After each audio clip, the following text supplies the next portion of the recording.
Hi everyone, and welcome to your weekly Pick a Card Tarot readings for the week of June 8th. If we haven't met, my name is Sydney, I'm the tarot guy next door, and I use my cult knowledge and intuition to help guide you towards life you want. If you have a question you want to ask the cards, you'll find information on how to get a private reading below. And if you want to learn how to read the cards, you'll find information on my beginner's course below. I'll be doing 5-card open readings, and here are the decks that I have for you.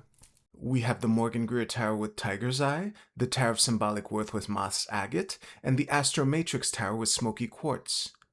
We also have 4 different oracle cards to choose from 4 different decks, so go ahead and pick which tarot deck and which oracle card resonate with you the most. It's totally fine if you're drawn to more than one, and as always, you can pause this video if you need more time. As always with collective readings, take what resonates with you and leave aside what doesn't. If you want to jump straight to your reading, you'll find timestamps below. And with that, let's go right to the readings. Alright, Group 1, let's see what we have for you for June 8th for this week.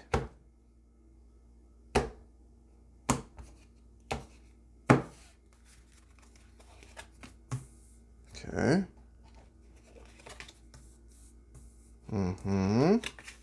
Oh, there we go. Yeah, that does make sense. There we go. The Hierophant at the bottom of the deck is very interesting, especially upright. When the only upright cards are the Ten of Swords and the Hierophant, even though the Hierophant is kind of in the reading, kind of not, I'll ask you in advance to not hate me, even though I have not really understood your message yet, which is coming right now. Group 1. Before unpacking this message, I just want to take a nod to the the reverse cards in here, because we have the Queen of Wands and the Queen of Cups, many people's favorite queens, either one. We have the Six of Wands, which is always a card we're happy to see usually, but it's in reverse here. And obviously we have the Two of Coins.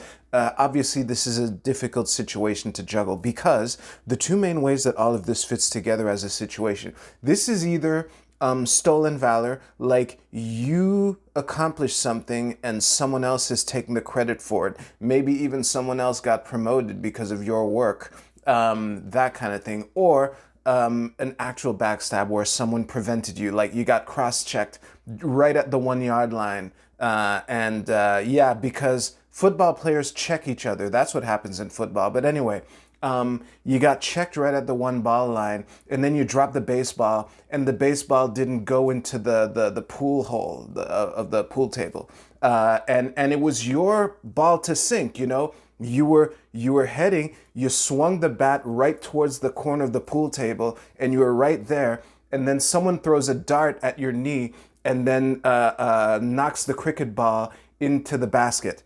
So it's that kind of situation where you know, everything was going right, and then someone stabs you in the back. Now, back to your actual reading. What I would say to both individuals, because these are two different scenarios, they both map here into these cards. What I would say in the Stolen Valor case, it's I've been in comparable situations where I kind of do work that isn't recognized, but the fruits of the work is, and everyone is acting as if I didn't have anything to do with the work.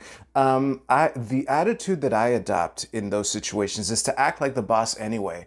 If it's my thing and my idea, and I'm responsible for it, even if someone asks someone else for for insight into this, I'll offer my 2 cents anyway, because, you know, as the person actually responsible for this, I'm you know, my words, my opinions are valuable, you know, and this is true for both scenarios. Nothing was taken from you that you can't. Nothing was taken from you except credit and maybe you know. With credit comes other things sometimes, depending on the specific situation. So maybe I actually did lose out. But yeah, you still have you're still the person that did the thing, is what I'm trying to get through. And to the backstab situation, what I would say is that they didn't take anything away from you that you can't rebuild. You know, the getting cross-checked at the goal line, you know, before your baseball goes into the basket it's very, how can I say, it's very disheartening. However, you're still the one who made the play, and you can learn that, you can use that to adapt for next time. And if this just so happens to be your last straw, and you actually get fired over this, and the person who screwed you over is the manager's wife or husband or whatever, then at least it'll serve you for your next job, and you'll have a good story to tell at the next job. If you hated this reading, please give this video a thumbs down, and you can use the timestamps in the description below to jump ahead to your Oracle card reading. I'll see you there.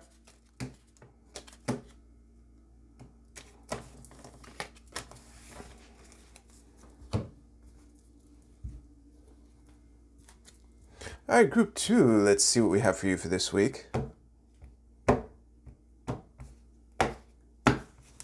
Whoops. Okay. That is the lover. Okay. The juggler. That is, what is that? The King of Wands. Okay.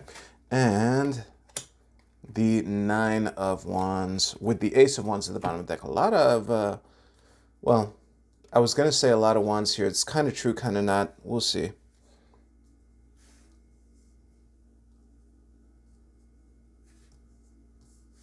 This should be decent for you. Like that. Beautiful. I'll see you right now.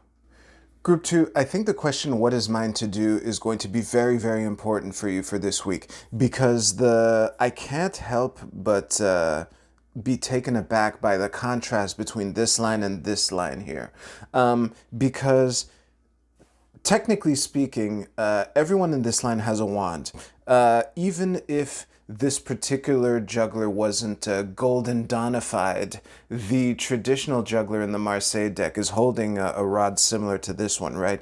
And we have these two outliers here because we have the Ace of Wands at the bottom of the deck underpinning the entire reading, obviously right next to the King of the same suit. So there's a very strong power dynamic here. It's almost as if whatever this task is, there are people in the team who are perfect for the task, and it's right in their zone of genius, and everyone knows it, and you should just let them do the thing. If that's you, good for you. If that's not you, this might be a really difficult week this week because the odd card's out. Cups is kind of the opposite of Wands, and we have the Page of Cups walking in the opposite direction here. And we have this lover boy here who is... he's literally under an arrow. That's not the way this card is supposed to be interpreted is that Cupid here is aiming just a little off to the side and is trying to influence this guy to pick this chick over that chick, right? But with this vertical wand here, going right into Cupid's elbow, I can't help but, draw a line between the standing page, the horizontal wand, vertical wand, and Cupid's arrow going right into the middle guy here. So basically, and I think the King of Wands is the person to speak to here. I'm going to speak to the King of Wands, and everyone else, you should pretty much know your role by this and shut your damn mouth. But yeah, for the King of Wands, here's the thing, okay? Because this is kind of your show, or at least whether you're actually the boss or whether you're just the Wayne Gretzky of the team, it's clearly you're the one that people are turning to for this. And what I would say is that try to be mindful of the people who aren't best suited for your strike team for this week, because they might feel particularly left out. One of them might even feel like they're under the gun here. I can't, because here's the thing, the Lover is a major arcana card. So it's really weird to speak of a major arcana card as if it's in a bad spot. But I think that is the perception that whoever this lover boy represents in your situation might feel, watching everyone else have fun, wanting to participate, saying, hey, I'm good at other things too, but their other things aren't really needed for this project here, or for this run, or whatever's happening this week. And when you're really good at something and you know you can help, or you think you can help but you're wrong, both are the same. Those are two identical scenarios to the person in experiencing it, right? But yeah, the it can be really hard to take to watch others just do the thing. Especially if it's something you enjoy doing with the lover here. There is love here. So yeah, basically what I'm telling the King of Wands is find something to do for the Page of Cups, because he might stray somewhere dangerous. Not dangerous like physical danger, but danger like it could be a water infiltration, the morale of your entire team. And also, the same, that is doubly true for the lover card. Those are the two people. I think the juggler is the Swiss Army knife here. You can kind of let the juggler do their thing. And I think I spoke to everyone here. I'm just going to wrap it up. Thank you very much for, if you liked your reading, please give this video a like. And you can use the timestamps in the description below to jump ahead to your Oracle card reading. I'll see you there.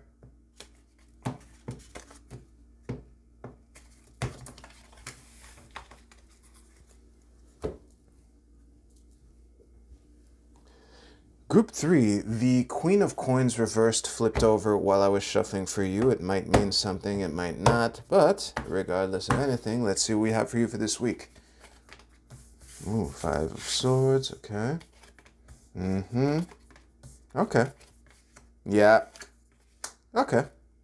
With the Empress at the bottom of the deck. Very interesting mix of energies here. And let's just...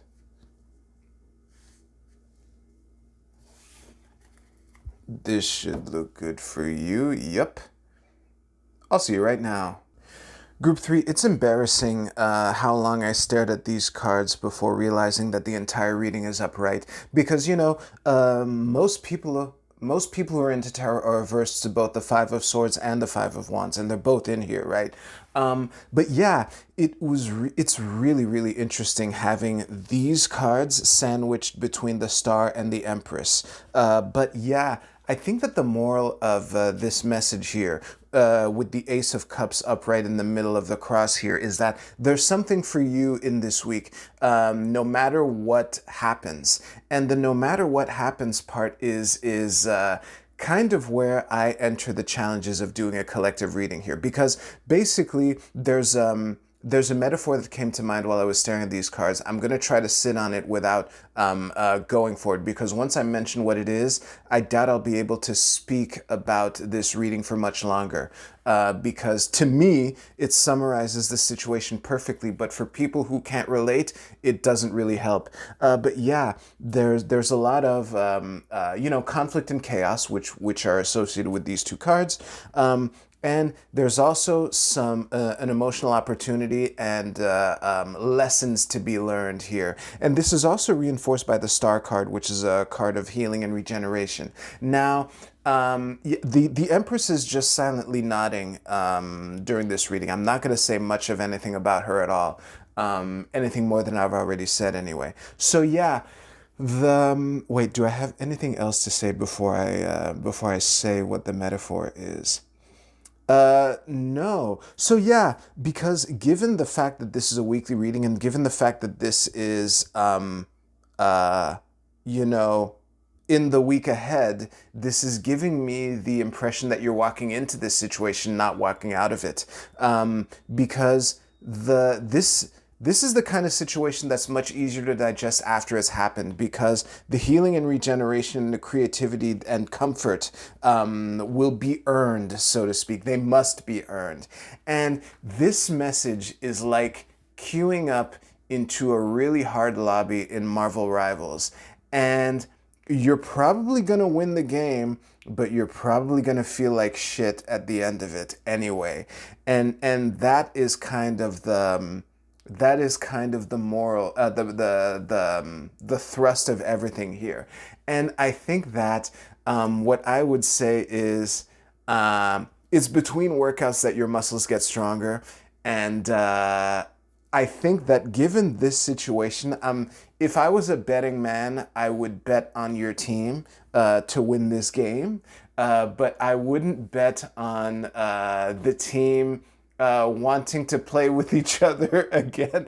Like, This is the kind of Marvel Rivals lobby where the team wins, but each player ends up clicking avoid this player in future games for every other teammate that they just won with because it was so miserable. But there are valuable lessons that you can learn, and those lessons can be used for something that can make you happy, or the potential to make you happy. So, you know, if you want to be happy, you have to fight for what you believe in. And sometimes that's just what you got to do. And it looks like you're in a good position to do it. If you liked your reading, please give this video a like. And you can use the timestamps in the description below to jump ahead to your Oracle card reading. I'll see you there.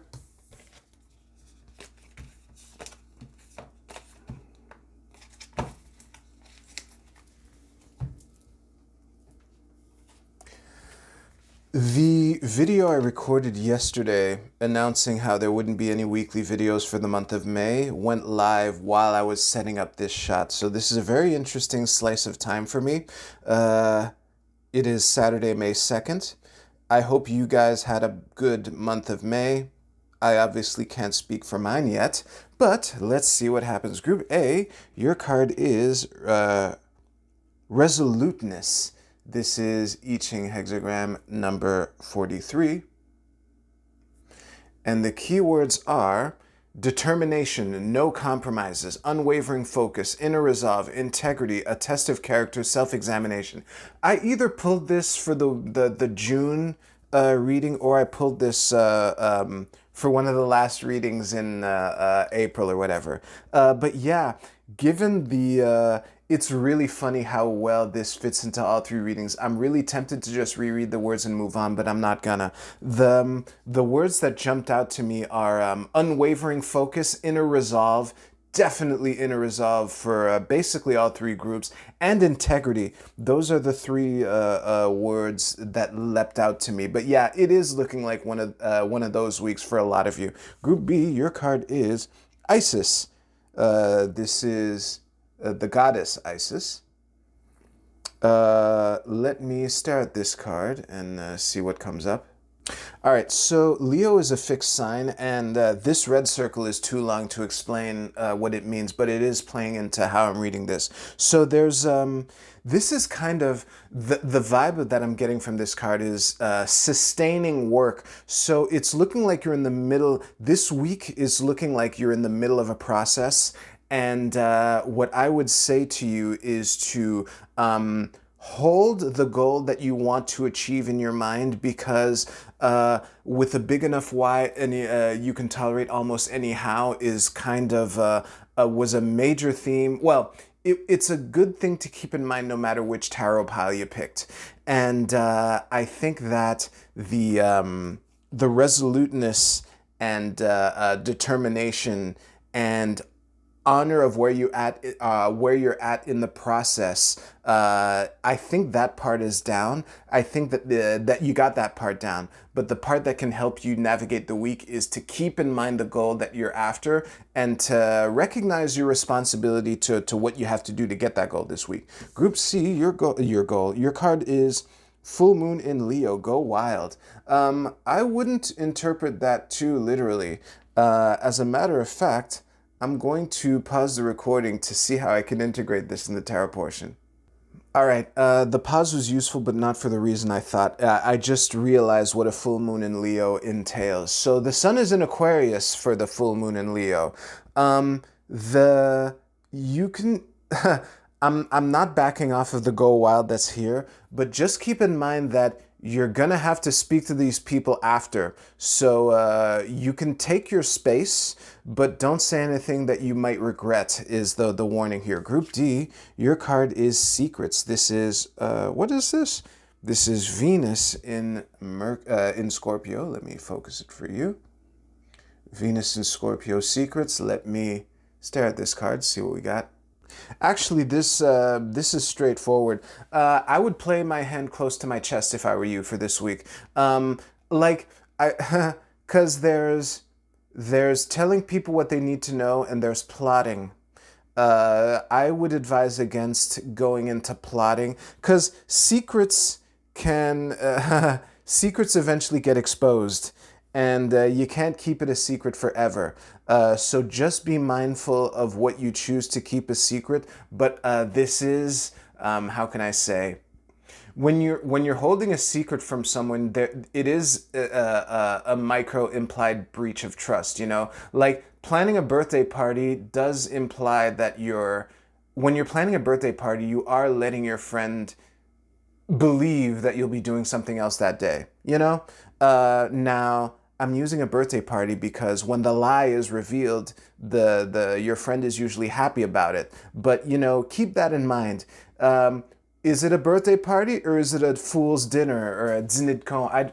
I never watched the movie in English. The Michael Scott from The Office is in the English version of that movie. Anyway, I have blabbered on enough. Thank you very much for watching, everyone. Sorry for ending your card on a trip. Thank you very much for watching, everyone. If you like this video, please give this video a like. I hope you have a great week. Take care. I'll see you soon.